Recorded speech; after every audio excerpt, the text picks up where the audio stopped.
Damos la bienvenida a todas las personas asistentes al tercer acto de las 10º jornadas de Valladolid con Palestina y contra el apartheid israelí. Este año la cruda realidad ha dado nombre a su título, Contra el genocidio, solidaridad. Este es el 10º año que organizamos jornadas y aunque es una fecha redonda, desde la plataforma no vemos conveniente realizar nada para conmemorarlo, ya que la actual situación diluye cualquier acto extraordinario que no sea de denuncia y reivindicación por el fin del genocidio, la ocupación y el apartheid. Sentimos gran impotencia ante esta situación. A pesar de llevar años tratando de dar visibilidad y solidaridad a la causa palestina, de manifestar nuestro rechazo y la más enérgica repulsa a las políticas de limpieza étnica, colonización, apartheid, incumplimiento de los derechos humanos por parte del inventado Estado de Israel, lo que está sucediendo desde octubre supera con creces todo esto y toda la crueldad de la que ha hecho gala desde el 48 el mencionado Estado genocida. Tras 6 meses de ofensiva, con cerca de 34.000 personas asesinadas, 14.000 de ellas niñas y niños, más de 11.000 desaparecidas, una generación de niños amputados, más de 75.000 heridas, todas las infraestructuras destruidas, hospitales, escuelas, edificios residenciales, los bombardeos y el terrible bloqueo impidiendo el paso de ayuda humanitaria sin medicamentos, alimentos, agua potable, han convertido Gaza en un infierno invivible, en el que los supervivientes aseguran que preferirían haber muerto a seguir sufriendo este genocidio planificado y consentido por Estados Unidos y la comunidad internacional. A pesar de ello, o precisamente por ello, desde esta plataforma insistimos en nuestro compromiso de seguir aportando desde Valladolid lo que seamos capaces para intentar acabar con esta situación. Para ello, llegamos a estas 10º jornadas de Valladolid con Palestina y contra el apartheid israelí, que un año más sacamos adelante gracias al apoyo económico de la Resuba. Contamos con la presencia de Toño Corbillón, periodista al que transmitimos nuestro agradecimiento. Toño será el encargado de presentar a Julio Zamarrón, tercer ponente de estas jornadas. Os adelantamos el cartel de la jornada del próximo miércoles día 24, último día. Gaza, el gran reto presente de la comunidad internacional, a cargo de Ana Manero, catedrática de Derecho Público y Relaciones Internacionales de la Universidad Carlos III de Madrid. Durante todas las jornadas en este pasillo del Salón de Grados podemos ver la exposición Más allá de la Nakba, octubre de 2023, Belén, Cisjordania, de Julio Zamarrón. También os recordamos que todos los miércoles de este mes, a la finalización del acto, haremos las concentraciones que venimos realizando desde el mes de octubre en apoyo al pueblo palestino y contra el apartheid en la plaza de la universidad. También mostramos nuestro agradecimiento a la Facultad de Derecho por cedernos este estupendo espacio en el edificio histórico de la Universidad de Valladolid. Asimismo, os informamos de una mala noticia: la próxima actuación del grupo israelí Mayum Maná en nuestra ciudad, los días 27 y 28 de abril en el Teatro Zorrilla. Mayum Maná es la cara amable del genocidio. Desde su postura política, transmiten por el mundo la imagen de un país normal, democrático, moderno, que desde 1948 ocupa ilegalmente, practica apartheid, incumple derechos humanos, etc., culminando con el genocidio de manual que está llevando a cabo en Gaza desde hace medio año. Por estos motivos, convocamos una concentración a las puertas del Teatro Zorrilla el sábado 27 a las 20 horas, media hora antes del segundo pase. Convocaremos por redes. La cultura no es neutral, no bailes a ritmo de genocidio. Y ya damos paso a Toño Corbillón. Buenas tardes a todos. Hoy toca hablar de periodismo dentro de los diferentes... Sí, a mí mejor decía que buenas tardes a todos y todas. Dentro de los enfoques de lo que está pasando en Palestina, hoy toca hablar del papel de los medios de comunicación del periodismo. Seguro que todos ustedes han escuchado esa frase de que la primera víctima de las guerras, de los conflictos, es la verdad. Y lo que está pasando en Gaza y Cisjordania no es una excepción, con algunas salvedades que hacen que esta afirmación sea todavía más real. De entrada, en otros conflictos, y si me estoy acordando del paralelo de Rusia y Ucrania, la prensa internacional ha podido moverse por las zonas de combate y contar con mayor o menor acierto y compromiso con esa verdad lo que ahí está pasando. Sin embargo, no es el caso de la invasión terrestre por parte de Israel. Desde el principio han impuesto un bloqueo informativo tan potente como esos escudos antimisiles que han repelido el pasado domingo el ataque de Irán. Ningún profesional occidental puede contar sobre el terreno lo que está pasando. Y sin embargo, esta realidad no significa que los periodistas no estén pagando un alto precio. 103 profesionales, 91 varones y 12 mujeres han muerto en Gaza en los primeros 5 meses del conflicto. según el último informe de Reporteros Sin Fronteras. Al igual que pasa con las ONG, la diplomacia occidental también es racista con los periodistas.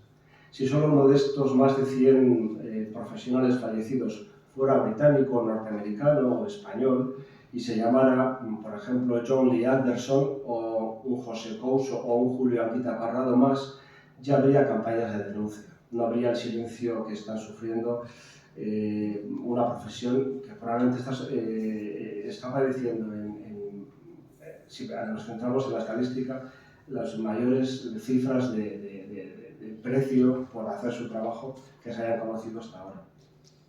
Otro paralelismo que se me ocurre es que en enero fueron asesinados en un ataque exactamente igual al que sufrió el convoy del chef José Andrés los reporteros de la cadena Al Jazeera, Abdul Hamza y Mustafa Turaya.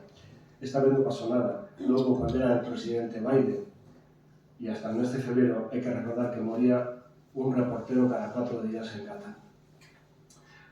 Por eso es y sigue siendo tan valiosa la aportación de esos periodistas que tratan de acceder a la primera línea de combate de la verdad a pesar de todas las trabas. Periodistas como el que hoy nos acompaña, Julio Zamarrón. Este segoviano, que el mes próximo cumplirá unos envidiables 38 años, se licenció en Comunicación Audiovisual en la Universidad de Burgos. Su firma se ha convertido habitual en medios de comunicación como El Salto y su interés ha centrado siempre en acercarse a lo más posible a los conflictos y estallidos sociales en América Latina, Centro Europa y también en Palestina. Su labor como fotoperiodista puede apreciarse en los albores de la guerra de Ucrania, en las primeras revueltas del Donbass hace ya una década, pero también se ha desplazado a plasmar en imágenes y textos estallidos sociales y revueltas como las crisis de gobierno de Perú y Chile, los asesinatos tan habituales como rituales de México y así como otras realidades a veces que se ven menos, como los crímenes de gatillo fácil en Argentina o la situación de los desplazados en Colombia, que no hay que dejar de olvidar que Colombia sigue siendo el país del mundo con más desplazados internos. Todo lo que ha entrado por el ojo de su cámara o su pluma lo ha contado Julio desde el compromiso con unas realidades complejas que necesitan del máximo contexto para entenderlas. Una firma, insisto, que puede seguirse en medios nacionales y también internacionales. Y por supuesto, como decía, en este acercamiento no podía faltar lo que está pasando en Palestina. Hasta allá se desplazó Julio en el mes de octubre, sin saber lo que iba a pasar, pero coincidiendo con lo que ocurrió con la acción de Hamas el día 7. Y entonces él yo creo que nos puede contar, bueno, de alguna manera con cercanía lo que él vivió y lo que pudo plasmar con su cámara y con su pluma. Cuando quieras, Julio. Bueno, primero agradecer una presentación tan bonita que no sé si merezco. Y luego agradecer a la organización de estas jornadas la oportunidad de dar la visión que he podido obtener de este conflicto, ¿no? Bueno, lo primero, dentro de ya esa pequeña presentación, pues hablar que yo como fotoperiodista, yo me dedico a las imágenes. Entonces, pido disculpas anticipadas porque seguramente me vaya por las ramas, me pierda, entonces sentiros libres de cortarme o preguntarme porque lo mío es más la fotografía y el vídeo, ¿no? Sí que es cierto que nos toca a veces pues tocar esa parte de la pluma, pero digamos que no es mi centro. Luego también hablar, ¿no?, de esa parte del compromiso. No, como fotoperiodista y como periodista estoy en esa armada de periodistas que huye de esa objetividad, de esa idea de imparcialidad, ¿no?, de que los conflictos deben tomarse de una manera objetiva. No creo en esa forma de hacer periodismo, entonces toda esta charla irá con un sesgo bastante claro que toda mi carrera profesional tiene y es evidente, pero que creo que tienen todos los periodistas y que creo que es una parte importante de esta charla, ¿no? Hablar de cómo se trata este conflicto y intentar tener muy claro que ya desde el momento que sepamos qué contar o dónde contarlo, estamos decidiendo o sesgando una parte de la historia, ¿no? Nosotros tenemos nuestra verdad y seguramente otras personas tienen otras. Y bueno, pues digamos que a mí a Palestina y a esta última ofensiva me ha llevado la casualidad.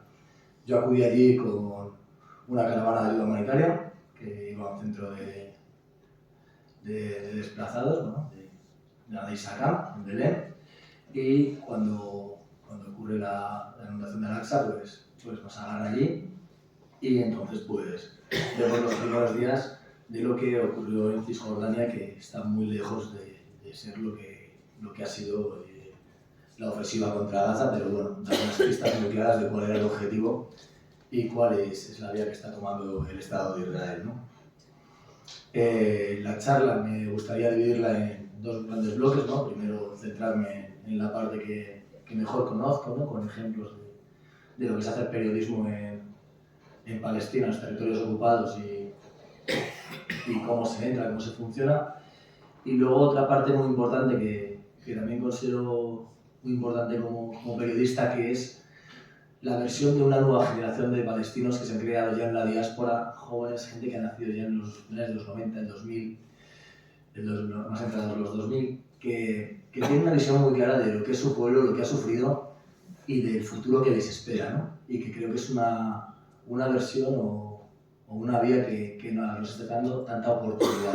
Entonces, primero hablaremos un poco más de lo que son los fotoperiodistas y esta era comunicativa, y luego un poco más de esa búsqueda de la paz, pero de la imposibilidad de buscar una paz si no hay una justicia previa, ¿no? Que es lo que defiende esta juventud palestina. Y yo creo que hay que darles bueno, pondremos un vídeo, pero creo que son realmente los jóvenes palestinos y el pueblo palestino los que tienen que hablar por ellos mismos. Para eso estamos los periodistas, no para contar lo que nos dicen, sino para recoger testimonios. Pues sin más, empezamos por cómo se trabaja, ¿no? Cuando vas al Estado de Israel o a territorio palestino. Hay varias formas de entrar, tenemos que hacernos a la idea, como seguro que nosotros lo conocemos, pero dividiendo de forma rápida. Tenemos el West Bank, ¿no? Que es una zona, y luego tendríamos la franja. La franja sabemos todos ya que es una cárcel a cielo abierto, bueno, hoy por hoy es una fosa común a cielo abierto, que es una pena decirlo así, pero es lo que tenemos. Y luego está el West Bank. La entrada en la franja de Gaza se ha ido complicando mucho con los años. La entrada más fácil para la franja era Rafah, pero entre Egipto e Israel se han ido ocupando de no dejar entrar o dejar entrar muy poco a los periodistas porque bueno, todos sabemos lo que están haciendo allí, no es muy fácil de vender esto a la opinión pública. La entrada al West Bank siempre ha sido algo más sencillo, porque para ellos es más difícil de controlar. También tienen la entrada por Jordania, aunque en las primeras ocasiones cuando te acercas lo más fácil es entrar por Tel Aviv.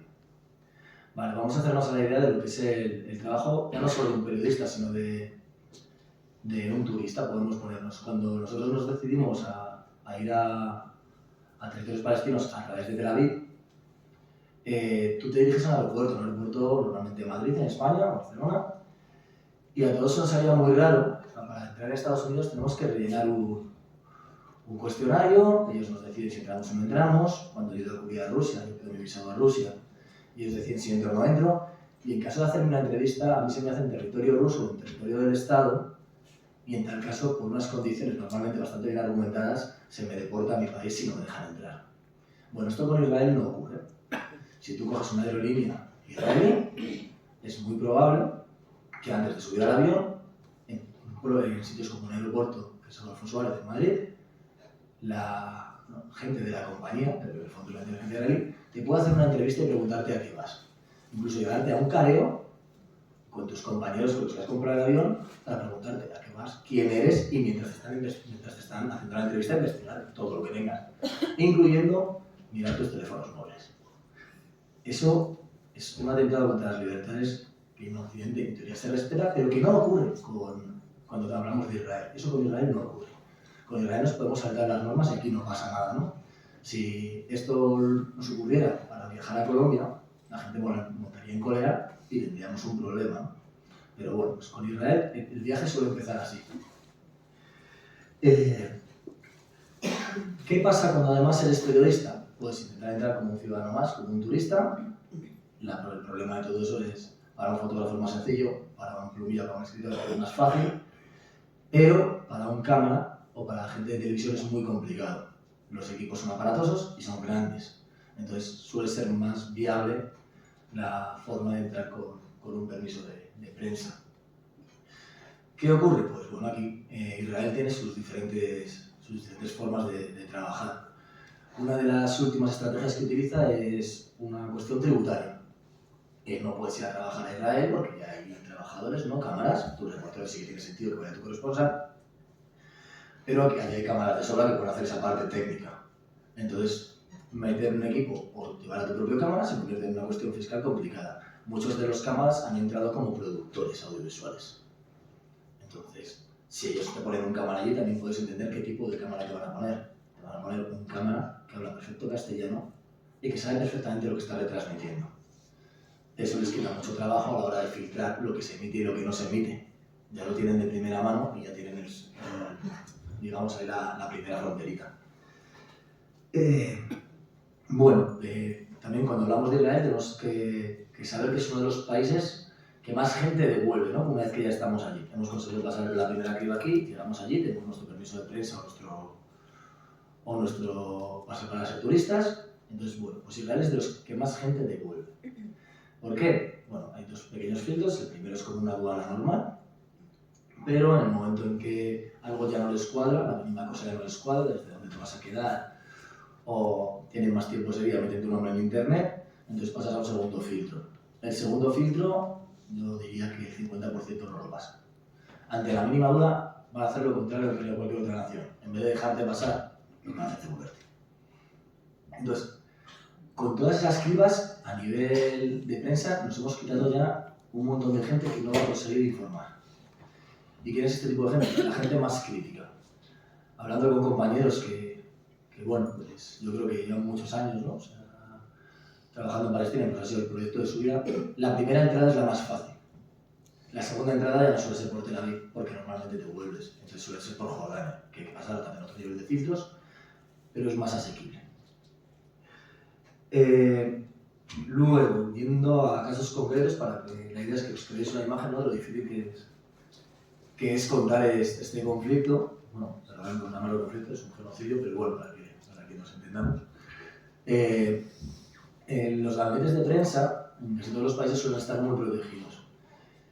Tenemos el caso del jefe de último jefe de gabinete de prensa de la agencia EFE, que no duró ni un año en el cargo. Esto, para que os hagáis una idea, es muy extraño. O sea, la gente no, o sea, un jefe de gabinete de prensa del extranjero no suele estar menos de 3-4 años fuera. Si lo mandaron para casa tan rápido, es porque Israel se puede permitir ciertos lujos. Luego, no sé si en los últimos vídeos ya tendríamos todos esos problemas, ¿no? Y luego vamos a desde dónde se cuenta este genocidio. Desde Gaza, como hubiera apuntado el compañero, es casi imposible que nos venga ningún reportero occidental. Y a los corresponsales, a los periodistas palestinos lo están masacrando. Él hablaba de 103 muertos, que es la cifra que llevamos ahora. Pero es que se han matado más periodistas en los 3 primeros meses de ofensiva que en los 2 últimos años de conflictos internacionales. Todos. Entonces, si no me equivoco, que aquí tiro de memoria, creo que 3/4 partes de los periodistas asesinados de 2023, 3/4 partes han sido en Gaza, bueno, en Gaza y Cisjordania, y el resto de conflictos internacionales. Es demasiado cuando entendemos que además esto ha sido solo en el último trimestre del año. Entonces, el control de la prensa es bestial.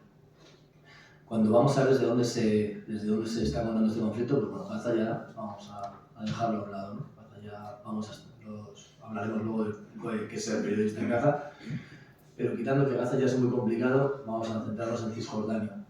Vale, la mayoría de los periodistas, vamos calculando según los reportes importantes, el 80% establece su base en los territorios ocupados de Israel, normalmente entre Jerusalén y Tel Aviv.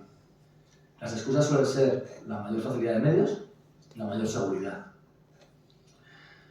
Otra realidad es que en el momento en que tú pases los checkpoints, si lo consigues, para retransmitir desde territorios palestinos, la cosa se te va a complicar mucho en el país. Israel es un estado que es capaz de deportar periodistas en cuestión de horas. ya no de días, de horas. Entonces, ahí está el juego del periodista y del medio. ¿Qué queremos? ¿Mantener al corresponsal o que haya una mayor información, una información más crítica y arriesgarnos a que mañana nos lo manden para casa? Pues eso es una de las estrategias muy claras también de Israel. Entonces, trabita a trabita vamos encontrando una dificultad que para los periodistas es bastante complicado, aunque ya tengas todas tus ganas, ¿no? Intentar llegar a la información y conseguir retransmitirla es bastante complicado. Esto influye también en cómo se trata el conflicto o la ofensiva, ¿no? Si Israel consigue que todo o el 80% de su información salga del territorio israelí y controlado por la seguridad israelí, nos queda un 20% de información que ha tenido contacto con el pueblo palestino. Y si además entendemos que la mayoría de esta información está por periodistas palestinos o por periodistas árabes en Cisjordania, la información real o en contacto con el pueblo palestino que llega a Europa, a Estados Unidos o a Occidente es prácticamente nula. O sea, actualmente, desde mi punto de vista, son los propios periodistas palestinos los que a través de redes están consiguiendo darnos una imagen aproximada de lo que está ocurriendo allí. Porque, bueno, poco a poco, jugándose la vida, consiguen que nos llegue algo. Y luego otra parte importante que no es tan conocida y que debemos analizar dentro de la comunicación desde territorios palestinos y desde los territorios ocupados, es que Israel lleva años haciendo una política de viajes pagados. ¿Esto en qué consiste? ¿No? En lo que hablábamos del sesgo. Israel te invita a ir a hacer una corresponsalía de tal evento cultural, tal evento deportivo y te paga el viaje. No conozco yo ningún estado que pague viajes a cambio de nada. Entonces, no conocemos periodistas, pero bueno, no vamos a dar nombres concretos para no meternos en el lío, pero sí podemos decir cabeceras, periodistas como ABC y otras cadenas han reconocido que sus periodistas van pagados a Israel y llevan años así. Entonces, ¿qué nos queda de fiabilidad en la prensa de este país y en la prensa europea, que funciona en el mismo sistema, para creernos todo lo que ocurre allí, ¿no? Todo funciona en este lavado de cara, en el que parte de los periodistas, algunos son más cómplices que otros, y los que no lo son tantos, pues tienen un problema gravísimo para llegar a informar. Bueno, luego vamos a pasar rápido a lo que para mí es, dentro de los periodistas, lo de la importancia del lenguaje. Yo hablo de conflictos, que ya incluso nosotros, que intentamos ser muy cuidadosos, utilizamos muy mal los términos cuando hablamos del tema de Palestina, ¿no? El término genocidio está desapareciendo de casi todos los titulares y de todas las cabeceras, cuando no hay duda de que lo es. La última jugada es intentar confundir el antisionismo con antisemitismo, que es ahora cualquier periodista que hace una crítica al Estado sionista va a ser tachado de antijudío y antisemita. Y esto te crea una cruz de no publicar en muchos sitios. Entonces, eso es complicado también para la labor del periodismo, ¿no? La que hacemos. Otra de las cosas a nivel de lenguaje y a nivel cultural es la apropiación del Estado de Israel en todos los artículos de lo que es la cultura palestina. Es que parece ahora que el falafel es el plato típico de Tel Aviv, ¿no? Y pues este es un problema grave, ¿no? Se está utilizando el lenguaje como una herramienta de lucha bastante potente y que yo creo que además está siendo muy, muy efectiva. Otra de las cosas importantes y que a mí como periodista me llama mucho la atención es la desaparición en los medios del 20% de la población israelí que es palestino-israelí. Es decir, tienen pasaporte israelí, pero son palestinos. De esa población no se habla. Esa población ha caído en el silencio, no existe y nos la cargamos. ¿Esto para qué sirve? Para crear la ilusión de que el Estado de Israel y todo el territorio de Israel es completamente sionista y completamente judío, un Estado completamente religioso. Y es otra de las cosas que a nivel periodístico, si analizamos, es bastante clara. Y luego, otra de las cosas que yo analizaría en los medios en estas últimas semanas, ¿no?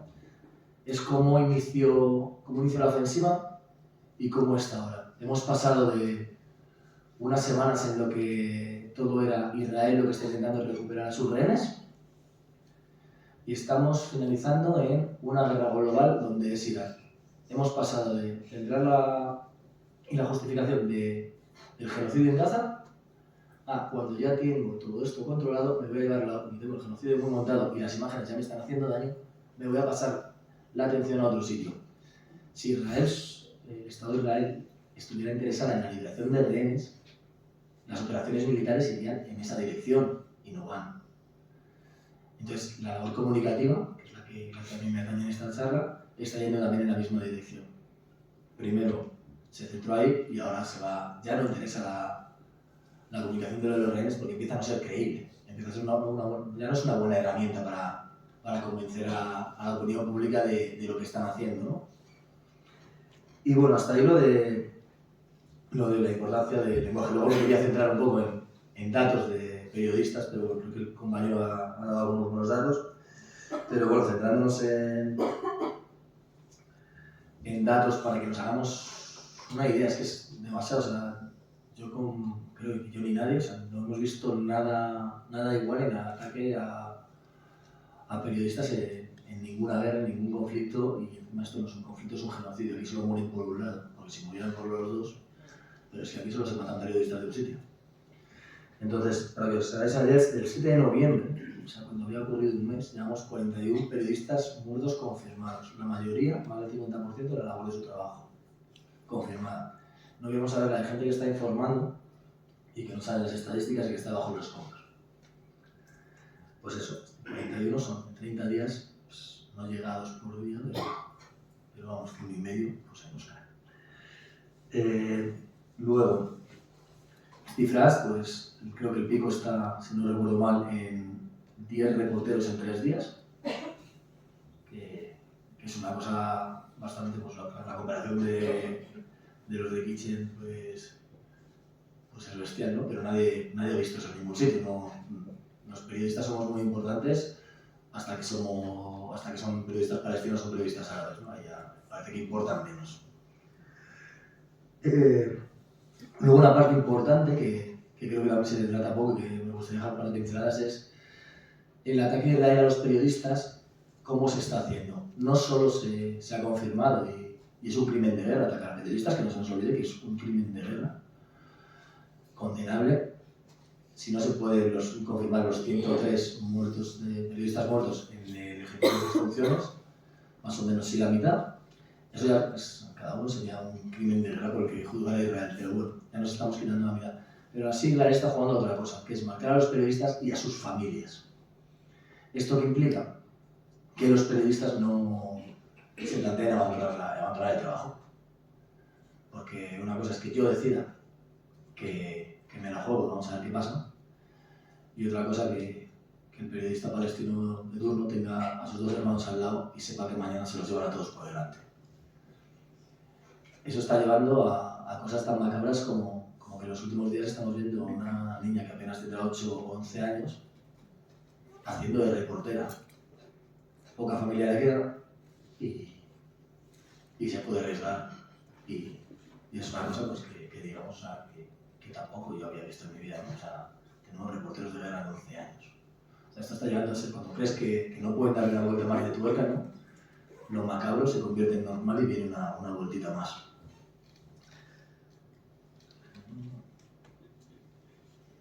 Bueno, luego hablar también pues, de lo que hablaba de este racismo con los periodistas. Los palestinos están dándolo todo y cayendo como mosca, con unos trabajos impresionantes y jugándosela en cada minuto, pero no se deja entrar a Occidente no solo por lo que podrían contar, sino efectivamente por lo que contaba, ¿no? En el momento en que tengamos varios periodistas occidentales muertos y que van a ser objetivo, a ver cómo justifica esto Netanyahu. Supongo que por la vía normal sería esto, son terroristas, pero sí a nivel internacional sería un problema, no ya tanto para el Estado de Israel, pero sí para nuestros gobiernos. Entonces, el bloqueo informativo de la Franja de Gaza pasa por ahí, ¿no? Mientras no haya muertos de aquí, la cosa se puede quedar ahí y nos pilla lejos.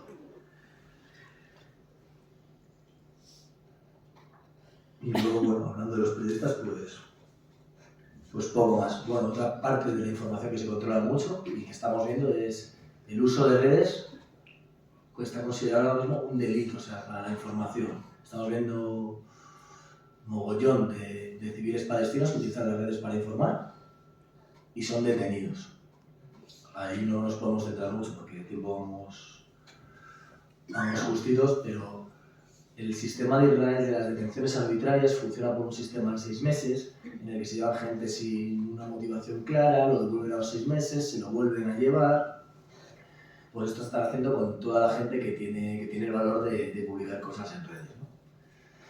Y esto está ocurriendo mucho más en el West Bank, en la zona de Cisjordania, más que en Gaza. En Gaza estamos pasando más por el arrase, por el asesinato directo.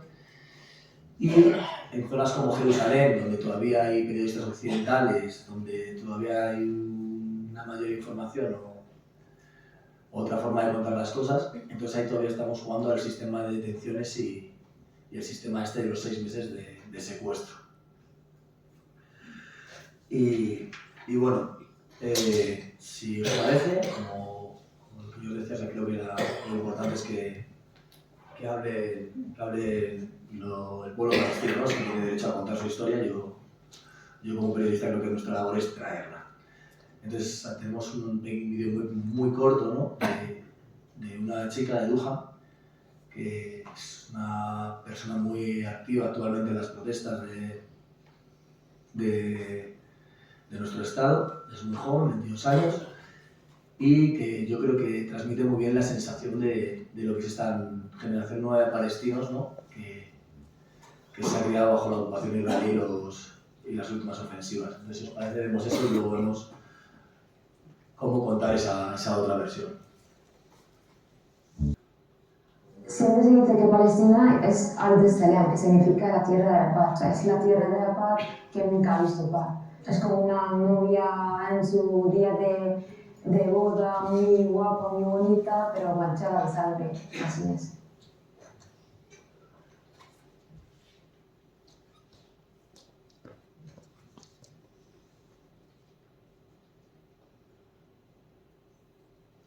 En nacer en Gaza, el 90% de mi infancia son recuerdos horribles. Tener de ir al colegio y no sabes cuándo van a empezar a bombardear, no sabes si vas a volver a casa, no sabes si vas a volver a casa y encontrar a tu familia vivos o no, no sabes si mañana vas a despertar o no.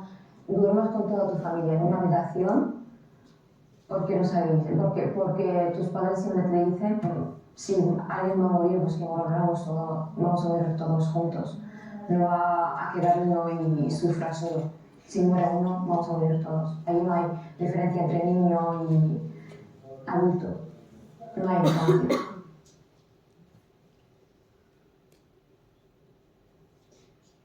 Convivencia con dos estados. O sea, para mí es solamente un estado palestino, porque para mí Israel no existe. Sinceramente, pues todos los colectivos israelíes, sean lo que sea, derechos, izquierdas, para mí son israelíes. Son del Estado que me ha hecho sufrir. La única solución, que se vayan. O sea, no sé qué están haciendo. Me da igual que estén en contra de su Estado, me da igual que estén en contra de lo que están haciendo de los genocidios. Tú también eres cómplice, estás participando en este genocidio, pues coge tu maleta y vete.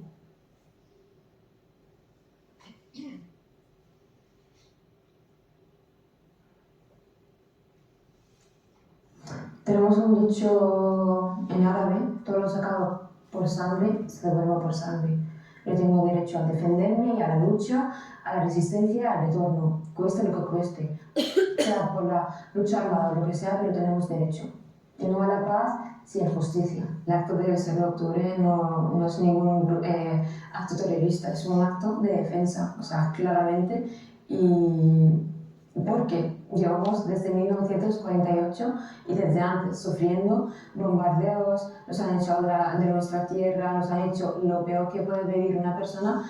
Entonces, por una vez, creo que tenemos derecho a defendernos. esto no acaba de empezar y no es así. No lees el libro desde la mitad de los capítulos, léelo desde el principio, porque no acaba de empezar ahora. Nunca, desde 1948 que nos han estado bombardeando, matando, nadie dijo nada. Somos humanos, tenemos derecho a defendernos porque no vamos a estar callados más de 75 años sin hacer nada. Que 75 años nos han hecho de lo peor, lo peor, lo peor, y nada de nunca ha abierto la boca, todos callados. Pero nosotros, por una vez que hemos hecho esto para defendernos, no es que hayamos ido a ellos por la nada, hemos hecho esto, no, para defendernos por todo lo que hemos tenido que sufrir, somos nosotros ahora terroristas. Yo creo que esto sí que es genocidio, porque conflicto no es. Que lleven a todos aquellos israelíes que han participado en este genocidio y los anteriores y en todo a la justicia, ya basta con todo lo que hemos sufrido. Nunca voy a querer dar la mano a unos de los asesinos de mi familia. O sea, es que de verdad esto no lo entiende ni un niño pequeño, de que digan, venga, paz y amor, después de que me hayan quitado mi tierra, me han hecho sufrir, me han hecho salir de mi hogar, y luego digan paz. ¿Pero paz de qué? O sea, no. Justicia antes de paz. Y otra cosa, matar a inocentes en ningún momento ha sido defensa propia. Matar a niños, mujeres embarazadas, no embarazadas, matar familias enteras, nunca hemos querido paz, sino justicia. Justicia antes de paz.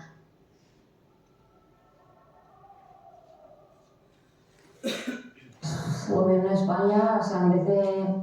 No, bueno, ahora no le voy a pedir que haga algo por Palestina, pero si no quiere hacer algo, pues al menos que se calle, que se quede en su lugar, que no haga nada, que no pague, que no siga pagando dinero a Israel, la financia, para comprar armas y matar a los palestinos. O sea, yo no entiendo que si no quieres ayudar en algo, pues que no seas cómplice en ello.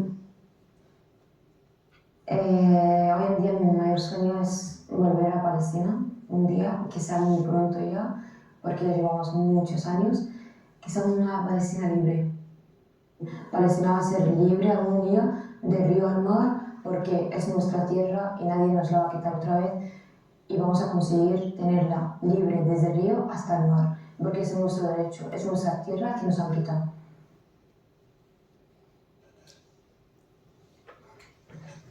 Todos callados, pero nosotros, por una vez que hemos hecho esto para defendernos, no es que hayamos ido a ellos por la nada,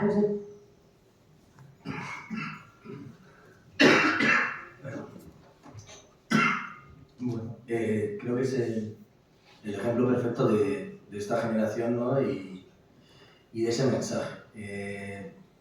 Yo me horrorizo cuando leo, ¿no? muchos periodistas occidentales defendiendo la teoría de los dos estados. Yo no sé en qué cabeza cabe, estando en la situación como está, que alguien pueda llegar a pensar que eso es una vía posible.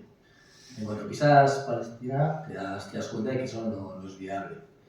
Una de las cosas que nos llamó la atención, nosotros fuimos a trabajar a hacer unas entrevistas centrándonos en cómo el Estado de Israel estaba tensionando la cuerda, ¿no? Cómo entraba, cómo se llevaba gente, todo este sistema de cuerpos robados, cuerpos que no se devuelven a las familias, que mantienen, porque, bueno, pues si había condenado según Israel no sé cuántos años, aunque fuera en una prisión israelí, el cuerpo se lo queda.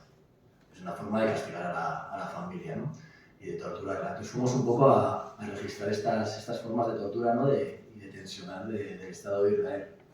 Pero una cosa que nos sorprendió a los que fuimos a trabajar allí es que preguntaras a quien preguntaras, la respuesta, lo que es decir, bueno, ¿y qué soluciones ves y qué vías ves? Y todos te hablan de lo único que nos queda ya es o morir matando o la posibilidad de una guerra total. Ya la opinión pública palestina, siendo del sector que fueron, del sector más político, el sector más creyente, no hablaban ya de bueno, hay que convivir, no, tenían muy claro que o se defienden o a ellos los exterminan. Y esto pasaba en West Bank. No me quiero imaginar cuáles serían las sensaciones durante 2 años que he estado jamás callada en la Franja de Gaza. Imagino que la sensación de que esto podía ocurrir era clara, ¿no? Pero sí que es cierto que en pocos medios vemos la reclamación de lo que sería, bueno, ya dependiendo cada uno, ¿no? No sé si es eso, o caso de algo de justo o no, pero por lo menos darle un poco de espacio a esa reclamación de la desocupación total, de devolver a Palestina lo que es territorio palestino y de hablar las cosas como son, ¿no? Lo que es una ocupación, lo que es un régimen de apartheid y lo que es un genocidio. Esto se está empezando a reescribir a una velocidad tan rápida que parece ya que una quimera como la de los dos estados empieza a sonar en las grandes cabeceras internacionales como una solución viable. O sea, esto ya sería entrar en análisis político, que ya os digo que yo lo dejo para los analistas políticos o gente más preparada, pero el Estado de Israel no va a dejar una convivencia con un Estado palestino con una demografía que se lo va a comer en una década. Entonces, esta teoría de los dos Estados, ¿quién es capaz de creérsela? Israel no, los palestinos tampoco, y la opinión internacional, algunos la cogen con pinzas, pero sin embargo es una teoría que vemos en todas las cabeceras de no sé qué, hay que proteger los dos estados. Bueno, ahí tenemos al presidente de este país vendiendo armas a Israel por un lado y condenando lo de Irán, y por otra parte, diciendo que va a reconocer al Estado palestino. Es como una caldera de arena, o sea, esto no tiene mucho sentido, ¿no? Entonces, a mí me parece muy interesante escuchar a esta nueva generación que habla directamente de la negación de los dos estados y la expulsión total de la ocupación israelí. Porque si es una tendencia que había quedado un poquito más baja, ¿no? Se está hablando más de convivencia, ahora lo que quieren es, por lo menos, la justicia del genocidio. Y es una de las cosas que yo creo que desde Occidente, ¿no? Lo hablábamos antes de fuera, los palestinos nos dicen, es que aquí no hacéis mucho. O sea, lo que tenéis que hacer es vuestro trabajo en vuestros estados para que esto pare, para que se genere. Y yo creo que una de las cosas que se deben defender o que se deben dar voz al menos, ¿no? Es esta teoría de que esto es un genocidio, la desocupación debería ser una vía real y que por lo menos es un sentir del pueblo palestino, que tampoco somos quienes para negarlo. Y luego también habla mucho del derecho a defenderse. Es increíblemente hipócrita, ¿no? Cuando vemos en todos los lados, entonces, si hacemos un análisis, ¿no? A mí cuando me toca pues, trabajar con compañeros o árbitros y tal, analizo. Pues Palestina es un perfecto ejemplo de cómo se tergiversa, hay derechos para unos y no hay derechos para otros, ¿no? El derecho a defenderse de Israel aparece en todas las cabeceras de los periódicos, mientras que todo lo que sea derecho a defenderse o acciones armadas palestinas son terrorismo. Y bueno, los derechos internacionales reconocen el derecho a defenderse de forma armada ante una agresión armada. Si lo que hace el Estado de Israel contra el pueblo palestino no es una agresión armada, entonces yo ya no sé lo que lo es. Y entramos en el riesgo de a nivel periodístico y de derecho, mejor sitio que este para hablar de derecho internacional, ¿no? De que si permitimos que a nivel de opinión pública Israel se salte todo el derecho internacional, a partir de ahora los conflictos van a ser muy complicados a la hora de cubrirlos, pero mucho más complicados a la hora de sufrirlos, porque si ya no hay un derecho internacional que se respete, y parece ser que si Israel se lo puede saltar, ¿quién mañana nos va a decir que Estados Unidos no? Y eso es una cosa que a nivel de información deberíamos fomentar, ¿no? O sea, el riesgo que hay de saltarse el derecho internacional o digamos, en los medios o en las conversaciones dejarlo a un lado, ¿no? Yo creo que son, dentro de los colectivos o dentro de la gente que podemos dar más a conocer el conflicto, es importante pues hablar de los riesgos que tiene silenciar todo esto. Y bueno, yo creo que esta generación sale con este mensaje claramente porque es una generación que ya se ha criado en las ofensivas que veíamos ahí, ¿no? Se ha criado en la parte más dura de la opresión de Israel, quitando el 48 que fue la Nakba. Pues han sido muy seguidas una detrás de otra. Esta generación solo conoce eso.